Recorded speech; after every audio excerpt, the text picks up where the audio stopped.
So here's what the final render of the F version looks like, and it has the animation. And this is also my composite of my different camera points of view. And so it's going to play, and a couple of funky things happen. And I wonder if you can identify what's happening.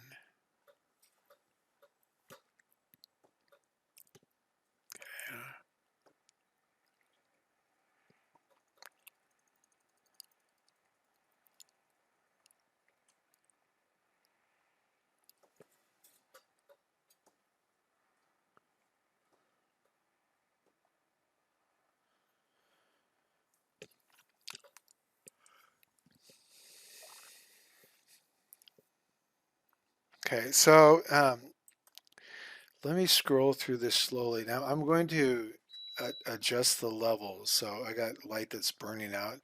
So I'm going to click this adapt to full pixel range. So now I don't get the burnout. I still get detail in there. Now when it starts off, I'm rendering with the red, green, and blue light. And I'm getting the shadows, which are the opposite. I'm getting a cyan, yellow, and magenta.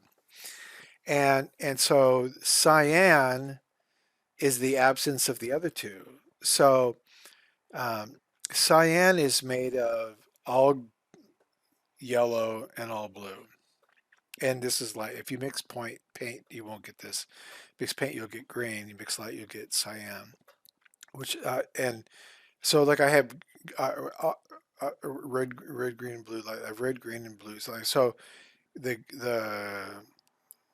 so the red light and the green light will give me yellow shadow.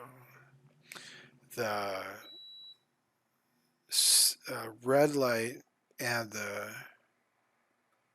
so cyan is the opposite. This is so simple. So it's like the opposite. So and actually, let's look at the Houdini file. So um, I have my light, and I have a cyan light, and um, and these are also red, green, and blue.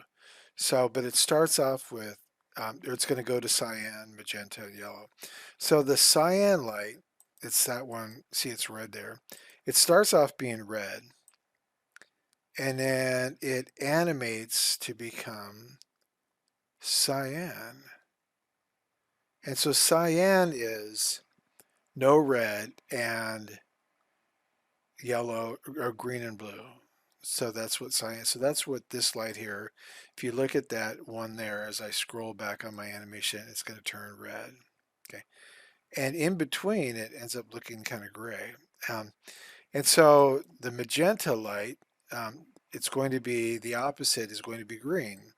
So we have green going into the opposite, which is magenta. And then yellow, the opposite of yellow is blue. So yellow is made of maximum red, maximum green, and no blue. And we get that. Um, and so there's an animation here where I animated those. Now if I select all these three guys and hit I could go to the animation view up here. We can see that there's the crossing animation of those channels, and I'm doing a linear interpolation. For in my experience, doing things like composite, blending a composite from one to another, or blending a light value. Um, if you want something to look like it's nicely transforming one to another, a linear seems to work better. Uh, and my instinct would tell me to be that an ease would look better, but an ease ends up looking chunky and awkward, whereas a linear ends up looking smooth. Go figure, human perception, or at least Garman's human perception. And then with these guys, my view, I also did something here at the end where you can see the lights positions converge. So the lights go from being further away to angles straight down. and then they change back color. So here they're cyan, magenta, and yellow. And then when they converge, there's a very quick transition where they go back to red, green, and blue. But even during that transition, because they're all in exactly the same place, we get a white color because they're all mixing to become white. And so I think I also needed to animate the intensity. Well, I guess I didn't animate the intensities here for those. Um, but if you have the equal amount of intensity of a red, green, and blue, that's like 1/3 of the value of the light. If you have uh, red and green set to 1, which is going to give you yellow, um, and the intensity is the same, you're going to get twice as much light intensity hitting it. So in these renders at the beginning, then when it transitions over, this picture is much brighter. So here it's a little bit darker. Then when it's getting hit by each light having two colors, the color value is even greater. So I could hit this button and knock that down. And so these animations, and so it changes color, and then it becomes in their immediate transition when the values are all equaled out, it becomes gray, and then we'll look at the close up, and then I had the lights position change that they're all looking from right above.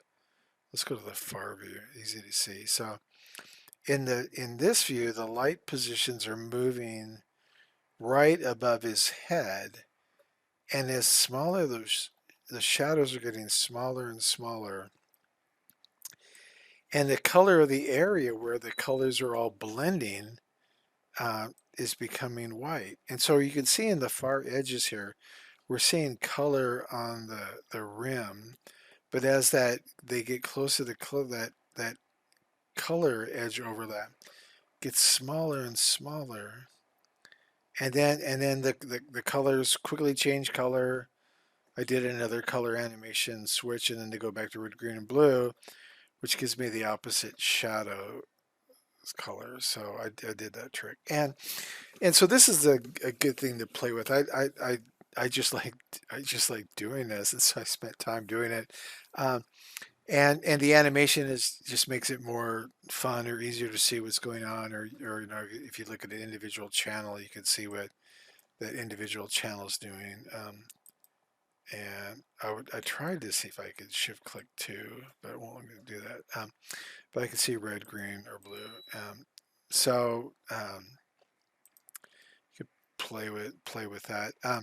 But we can see what's going on with the mixing of the light. And as an effects artist, um, do you ever have to deal with this? Well, this is in a way can be an effect, the way to get a picture to look something. And so lighting color variation can be one of the options that can help you create an effect, and learning how to blend different colors together to get to get white, or to get green, or to get blue. And if something's off a little bit, you could vary put a noise channel on one of the colors, and you're going to get this flashing colors. And if you had a red light with a green value that fluctuated up and down, you're going to get a variation between red and orange, or red and yellow, orange to yellow, which would be good if you're like trying to create the effect of a fire. The fire look something like that. Which is something I've done before. If I wanted to create fire flickering, um, where the color isn't just one color, it's kind of like bouncing around. I'll do that red color with a little bit of noise in the green, to give me like it's kind of the lights, the color of the fire is kind of like flickering between oranges and a yellow oranges, or red value in there. And so understanding how these colors mix, and by setting up something like this, is a really good way to get a good understanding of how color can be used in creating an effect.